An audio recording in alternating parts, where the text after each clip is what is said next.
Italian designers అయిన రావోల్ బ్రెడ్జెల్ మరియు అన్నా సిటేలే అనే ఇద్దరు వ్యక్తులు బయోడిగ్రేడబుల్ క్యాస్కెట్స్ ని తయారు చేశారు. వాటి పేరు క్యాప్సులా ముండి, అంటే వరల్డ్స్ క్యాప్సుల్ అని అర్థము లాటిన్ భాషలో. వీటి ద్వారా వాళ్ళు ఒక చెట్టు పెరగడానికి అవసరమయ్యే న్యూట్రియంట్స్ అనే వాటిని సప్లై చేయగలరు. 1896లో ఒక ఆస్ట్రేలియన్ న్యూస్ పేపర్ ఒక న్యూస్ ని పబ్లిష్ చేసింది. అదేంటి అంటే వేల్ యొక్క సమాధి మీద కూర్చోవడం ద్వారా రూమెటిజం అనే ఒక వ్యాధి నయమవుతోందని చెప్పి ఒక వ్యక్తి వాళ్ళకి చెప్పాడని, అలాగా వేల్ యొక్క సమాధి మీద కూర్చోవడం ద్వారా అతని జాయింట్ పెయిన్ అనేది పోయిందని అతను చెప్పాడని కూడా అందులో రాశారు. అతను చెప్పాడంటే సరిపోయింది, వీళ్ళకైనా ఉండాలి కదా. పురాతన కాలంలో చైనాలో ఉండే ప్రాస్టిట్యూట్స్ లియాంగాయో అనే ఒక హెర్బల్ సూప్ ని తాగాల్సి వచ్చేది. దానికి కారణం ఏంటి అంటే ఆ సూప్ అనేది సహజంగానే శృంగారపు కోరికలను పెంచుతుందంట. అందుకనే ఆ సూపును వాళ్లతో తాగించేవారంట. మోకెన్ అనే ఒక వింత పరిస్థితిని కలిగిన వ్యక్తులు రాత్రులు మరియు నీటి లోపల ఉన్నప్పుడు వాళ్ళ కళ్ళలో ఉండే ప్యూపిల్ ని తగ్గించుకోగలరు. అంతేకాకుండా లో లైట్ లో ఉన్నప్పుడు కూడా తగ్గించుకోగలరు. అలా చేయడం వల్ల ఏమవుతుందంటే వాళ్ళు లో లైట్ లో ఉన్నప్పటికీ కూడా వాళ్ళు దూరంగా ఉండే వాటిని చాలా క్లియర్ గా చూడగలరు. ఇది మామూలు మనుషులకి సాధ్యం కాదు.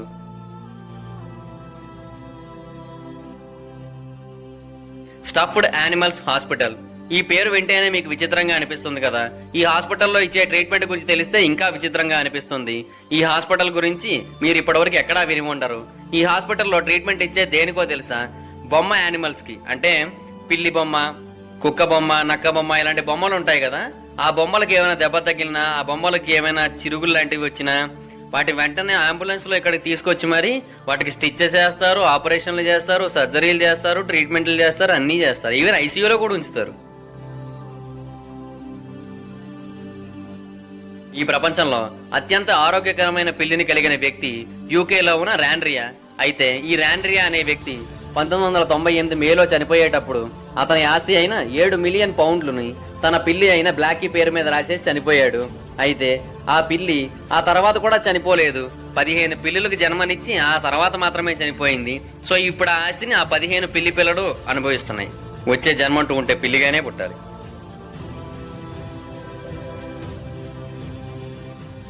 జపాన్లో ఏదైనా ఒక ట్రైన్ కనుక లేట్ అయినట్టయితే ఆ ట్రైన్ కి సంబంధించిన లేట్ గురించి ప్రజలకు తెలియజేయడం కోసం ప్రతి స్టేషన్లోని కొంతమంది స్టాఫ్ ఉంటారు.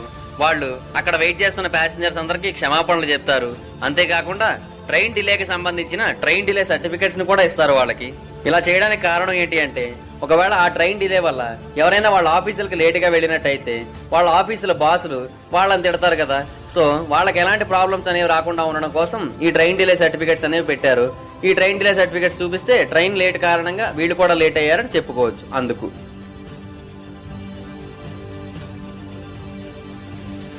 నహామో టకీకో అనే ఒక ఫిమేల్ సోల్జర్ బోషిన్ వార్ సమయంలో చనిపోతున్నప్పుడు తన చెల్లెల్ని ఒక మాట అడిగిందంట. అదేంటి అంటే తను చనిపోయిన తర్వాత తన శరీరాన్ని, తన తలని రెండింటిని వేరువేరు చేసి ఆ తర్వాత ఆ తలని వేరే చోట ఎవరికి తెలియకుండా సమాధి చేయాలని కోరిందంట. దానికి కారణం ఏంటి అంటే తన తల అనేది శత్రువు చేతిలో విజయం తాలూకు ట్రోఫీ కాకూడదని ఆమె కోరికంట. పొటాటో చిప్స్ ని మొట్టమొదటిసారిగా 1853లో జార్జ్ క్రమ్ అనే ఒక చెఫ్ కనిపెట్టాడు. అతను కనిపెట్టిన ప్రాంతం న్యూయార్క్ లో ఉన్న సరటోగా స్ప్రింగ్స్ లో ఉన్న మూన్ లేక్ లాడ్జ్.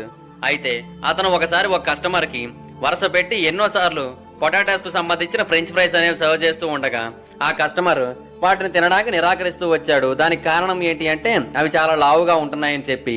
అలాగా చాలా సార్లు రిజెక్ట్ చేయడంతో మన జార్జ్ కోపం వచ్చి పొటాటోస్ ని పేపర్ అంత సైజులో సన్నగా కట్ చేసి వాటిని ఫ్రై చేసి అసలు ఫోర్క్ తో కట్ చేయలేని విధంగా అతను ముందు పెట్టాడు.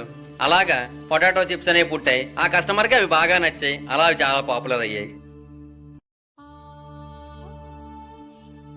మన శరీరంలో ప్రతి చోట జుట్టు అనేది పెరుగుతూ ఉంటుంది. కానీ మన అరచేతుల్లో మరియు అరికాళ్లలో, మన పెదాల మీద, అంతేకాకుండా మ్యూకస్ మెంబ్రెయిన్స్ మీద జుట్టు అనేది పెరగదు. కొన్ని అంచనాల ప్రకారం ఇప్పటికీ కూడా స్పేస్ లో దాదాపుగా 1400 ఆస్ట్రాయిడ్స్ భూమిని ఢీకొట్టి భూమిని నాశనం చేయడానికి ఏదో ఒక సమయం కోసం ఎదురు చూస్తూ మన చుట్టూనే, మన కక్షలోనే తిరుగుతూ ఉన్నాయంట. మనకు తెలిసిన అన్ని ఎలిమెంట్స్ లోకి దాదాపుగా ఇన్విజిబుల్ ఎలిమెంట్ లా కనిపించే టెలోరియం ని గనక మీరు తిన్నట్టయితే మీ నోరంతా గార్లిక్ అంటే అల్లం వాసనతో నిండిపోతుందంట. అది కూడా పెద్ద ఎక్కువేం కాదు. 1 గ్రాములో 15,000వ వంతు అంటే ఎంత ఉంటది? మహా అయితే మన చిటికిన వేలు గోరులో సగం ఉంటది. అంత భాగాన్ని కనుక మనం తీసుకున్నట్టయితే మన నోట్లోంచి ఆ గార్లిక్ వాసన అనేది దాదాపుగా 8 నెలల పాటు వస్తుందంట. అంత పవర్ఫుల్ అది. స్ట్రాకి సంబంధించిన మొట్టమొదటి వాడకానికి సంబంధించిన ప్రూఫ్ అనేది 3000 సంవత్సరాల క్రితం నాటికి చెందిన ఒక సుమేరియన్ టామ్ మీద దొరికింది. ఆ సుమేరియన్ టామ్ మీద 2 వ్యక్తులు కూర్చొని ఏదో ఒక డ్రింక్ వంటి దానిని 2 స్ట్రాస్ వేసుకొని తాగుతున్నారు. కానీ వాళ్ళిద్దరూ అబ్బాయిలే. ఒకే కూల్ డ్రింక్ లో 2 స్ట్రాలు వేసుకొని తాగేది ఒక అబ్బాయి ఒక అమ్మాయి కదా.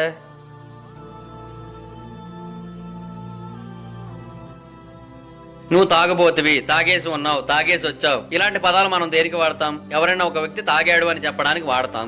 కానీ ఇంగ్లీషులో ఒక వ్యక్తి తాగాడు అని చెప్పడానికి దాదాపుగా 3000 పదాలు ఉన్నాయంట.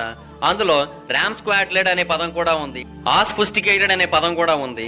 మరి ఈ పదాలకు అర్థం కూడా బీయింగ్ డ్రంకే అంటే ఓ మై గాడ్. ఈ ప్రపంచంలోని అన్ని దేశాల కంటే ఎక్కువగా నోస్ సర్జరీస్ చేయించుకున్న దేశం ఏదో తెలుసా? ఇరాన్ దేశంలో ఉన్న 77 మిలియన్ ప్రజల్లోకి 2 లక్షల మంది ప్రజలు నోస్ ఆపరేషన్స్ నోస్ సర్జరీస్ చేసుకున్నారంట. ఈ సంఖ్య అనేది యునైటెడ్ స్టేట్స్ లో ఉన్న మొత్తం అన్ని దేశాల్లో సర్జరీ చేయించుకున్న వాళ్ళకంటే 4 రెట్లు ఎక్కువ అంట. యాక్చువల్ గా కొన్ని పదాలు అనేవి మనం పలికే విధానం వల్ల కావచ్చు, లేదా మారుతున్న కాలం వల్ల కావచ్చు, వాటి యొక్క అక్షరాలు అనేవి మారిపోతూ వచ్చాయి. వాటిని పలికే విధానం కూడా మారిపోతూ వచ్చాయి. దీనిని మెటాథీసిస్ అని లేదా స్వాపింగ్ ఆఫ్ సౌండ్స్ అని అంటూ ఉంటారు. ఉదాహరణకి వ్యాస్ప్ అనే పదం ఇప్పుడు వ్యాప్స్ అయింది.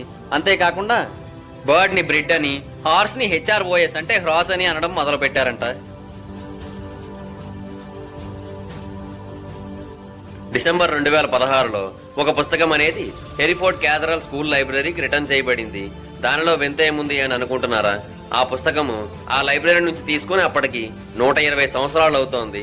ఆ పుస్తకాన్ని రిటర్న్ చేసిన వ్యక్తి పేరు ఎల్లిస్ గిల్లెట్. అయితే అతను బాయ్కాట్ అనే ఒక వ్యక్తి యొక్క ముని మనవడు. ఆ బాయ్కాట్ అనే వ్యక్తి 120 సంవత్సరాల క్రితం ఈ పుస్తకాన్ని ఆ లైబ్రరీ నుంచి తీసుకున్నాడు. 120 సంవత్సరాల తర్వాత అతను ముని మనవడు ఆ పుస్తకాన్ని రిటర్న్ చేశాడు.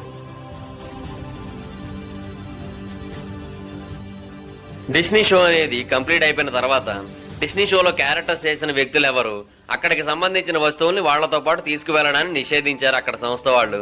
అయితే రైడర్ స్ట్రాంగ్ అనే ఒక వ్యక్తి అందులో షాన్ హంటర్ అనే ఒక క్యారెక్టర్ ని చేశాడు. ఆ వ్యక్తి మాత్రం తన యొక్క లెదర్ జాకెట్ ని తనతో పాటు పట్టుకొని వెళ్ళిపోయాడు. అయితే అతని దురదృష్టవశాత్తు ఆ లెదర్ జాకెట్ ని అతను కారు పార్క్ చేసి ఉన్న సమయంలో న్యూయార్క్ లో మరొకరెవరో దొంగతనం చేసి వెళ్లిపోయారు. ఈ ప్రపంచంలో ఉన్న మొత్తం కొకైన్ లో 37% కొకైన్ ని అమెరికన్సే వాడేస్తున్నారంట. అమెరికాలో ఉన్న మొత్తం జనాభాలో 1.5% మంది ప్రజలు ఈ కొకైన్ ని తీసుకుంటున్నారంట. ఈ ప్రజల యొక్క యావరేజ్ యూసేజ్ అనేది ఒక ఏడాదికి 42 గ్రాములంట.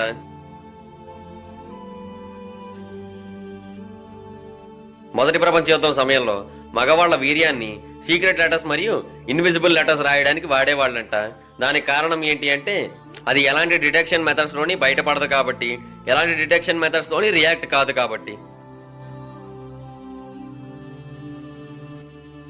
2011లో జర్నల్ ఆఫ్ ఎవల్యూషనరీ సైకాలజీ అనే ఒక పుస్తకంలో ఆడవాళ్ల గురించి వచ్చిన ఒక ఆర్టికల్లో రాసింది ఏంటంటే ఆడవాళ్ల వాయిస్ అనేది మామూలుగా కన్నా వాళ్ళకి ఇష్టమైన మగవాళ్లతో మాట్లాడుతున్నప్పుడు కొంచెం హై పిచ్ లో వస్తుందంట.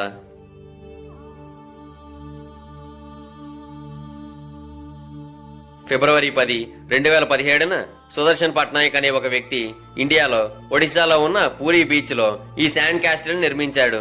ఈ శాండ్ క్యాస్టిల్ యొక్క ఎత్తు అనేది 14.83 మీటర్లు. ఈ శాండ్ క్యాస్టిల్ యొక్క చుట్టుకొలత అనేది దాదాపుగా 161.5 మీటర్లు. దీన్ని కట్టడానికి అతనికి 9 రోజులు పట్టిందంట. ఇంత పెద్దగా నిర్మించాడు కాబట్టి ఇది ఈ ప్రపంచంలోకెల్లా అతిపెద్ద శాండ్ క్యాస్టిల్ గా Guinness book of world records లో కూడా ఎక్కింది. క్రోమోఫోబియా అనే ఒక ఫోబియా ఉంది.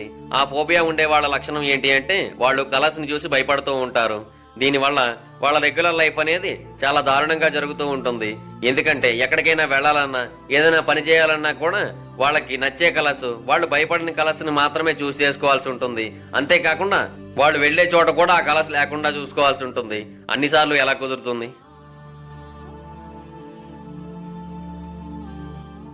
2014 డిసెంబర్లో స్పెయిన్లోని గిరోనాకి చెందిన ఇద్దరు వ్యక్తులు ఫ్రాన్సిస్కో డిగోయా పెయింటింగ్ అని చెప్పి ఒక ఫేక్ పెయింటింగ్ ని ఒక షేక్ అమ్మడానికి ట్రై చేశారు, అమ్మేశారు కూడా. అయితే వాళ్ళంత అదృష్టవంతులు ఇంకెవ్వరూ లేరని వాళ్ళు ఎగిరి గంతేస్తూ ఆ షేక్ వాళ్ళకి ఇచ్చిన 1.7 మిలియన్ ఫ్రాంక్స్ ని బ్యాంక్ లో డిపాజిట్ చేయడానికి ట్రై చేయగా వాళ్ళకి తెలిసిన విషయం ఏంటంటే ఆ 1.7 మిలియన్ ఫ్రాంక్స్ అనేవి జెరాక్స్ నోట్లని, ఇంకా క్లియర్ గా చెప్పాలంటే ప్రింటెడ్ నోట్లని. సో అవి కూడా ఫేక్ కరెన్సీ అని తేలింది. Tit for tat. ఇంకా పెయింటింగ్ కొనుక్కున్నాడు, అది ఒరిజినల్ పెయింటింగ్ అనే చెప్పొచ్చు అందరికి. కానీ ఈ నోట్లు వీళ్ళు ఎవరికి చెప్పుకోగలరు ఇది ఒరిజినల్ అని? 1969లో ఒక కొత్త రకం ప్యాసిఫైయర్ ని కనిపెట్టారు. ఆ ప్యాసిఫైయర్ యొక్క నిప్పెల దగ్గర ఒక మ్యాగ్నెట్ అనేది ఉంటుంది. ఆ మ్యాగ్నెట్ అనేది మీ బేబీ కడుపులో గాని, మీ బేబీ నోటిలో గాని ఏమైనా నెయిల్స్ గాని లేదా ఏమైనా ఐరన్ వస్తువులు గాని ఉన్నట్టయితే వాటిని బయటికి తీసేస్తుంది. దానికోసం దీన్ని కనిపెట్టారు.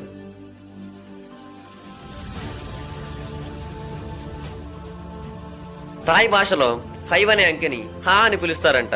అంటే ఇప్పుడు వాళ్ళు 55555 అని చెప్పాలనుకున్నారనుకోండి, హా హా హా హా హా అని చెప్తారంట.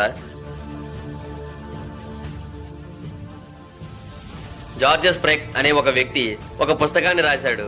ఆ పుస్తకం పేరు ఏ వాయిడ్. ఆ పుస్తకంలో దాదాపుగా 300 పేజీలు ఉంటాయి. అయినప్పటికీ కూడా ఆ పుస్తకంలో ఒక్కసారి కూడా ఈ అనే పదం వాడలేదు. ఈ పుస్తకాన్ని మొదటగా ఫ్రెంచ్ భాషలో రాశారు. ఆ తర్వాత ఈ పుస్తకాన్ని కొన్ని 100 భాషల్లో ట్రాన్స్లేట్ చేశారు. అయితే ఆ 100 భాషల్లో ట్రాన్స్లేట్ చేసినప్పుడు కూడా ఆ ట్రాన్స్లేటర్స్ ఎవ్వరూ కూడా వాళ్ళ ట్రాన్స్లేషన్స్ లో కూడా ఈ అనే పుస్తకం రాకుండా చాలా జాగ్రత్త పడ్డారు. నార్త్ ఈస్ట్ ఇటలీలో టాల్డో అనే ఒక పిల్లి ఉంది. ఆ పిల్లి ప్రతి సంవత్సరం తన యజమాని యొక్క సమాధి దగ్గరికి వెళ్లి ప్రార్థన చేస్తూ ఉంటుంది. అంతేకాకుండా అతనికి గిఫ్ట్లు కూడా తీసుకెళ్తూ ఉంటుంది. ప్లాస్టిక్ కప్స్ కావచ్చు లేదా ఏదైనా చిన్న చిన్న వస్తువులు కావచ్చు, గిఫ్ట్లుగా తీసుకెళ్లి అతని సమాధి దగ్గర పెడుతూ ఉంటుంది కూడా.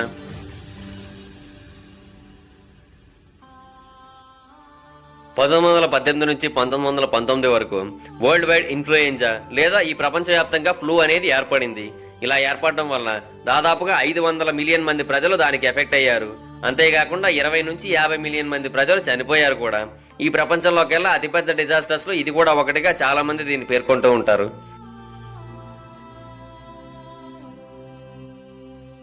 2016లో అనీష్ కపూర్ అనే ఒక ఆర్టిస్ట్ వ్యాంటా బ్లాక్ అనే ఒక బ్లాక్ యొక్క కాపీరైట్స్ ని కొనుక్కున్నాడు. ఈ వ్యాంటా బ్లాక్ ఏంటి అంటే బ్లాకిష్ బ్లాక్, బ్లాక్లన్నిటిలోకి బ్లాక్, బ్లాక్లన్నిటికంటే బ్లాక్. ఎంత బ్లాక్ గా ఉంటుందంటే అది అసలు ఉందా? దాని వెనక ఏదైనా బ్లాక్ బ్యాక్గ్రౌండ్ పెడితే ఈ వ్యాంటా బ్లాక్ షర్ట్ కనుక మీరు వేసుకున్నట్టయితే దానికంటే డార్కిష్ గా ఇది ముందర కనిపిస్తూ ఉంటుంది. అంత బ్లాకిష్ గా ఉంటుంది. అయితే దాని గురించి అతను రైట్స్ కొనుక్కున్నాడు. సో ఇప్పుడు ఆ కలర్ ని అతను తప్ప ఇంకెవరూ వేసుకోవడానికి లేదనమాట. సో చూసారు కదా, ఇవి 30 అన్నోన్ ఫ్యాక్ట్స్. ఈ 30లో మీకు ఏది బాగా నచ్చిందో కింద కామెంట్ చేయండి. ఈ వీడియో కనుక మీకు నచ్చితే లైక్ చేయండి, ఈ వీడియోని షేర్ చేయండి, మా ఛానల్ని సబ్స్క్రైబ్ చేసుకోండి, పక్కనే ఉన్న బెల్ ఐకాన్ క్లిక్ చేయండి. ఫేస్బుక్లో మా FB పేజ్ని లైక్ చేయడం మాత్రం మర్చిపోకండి. Thank you guys, bye.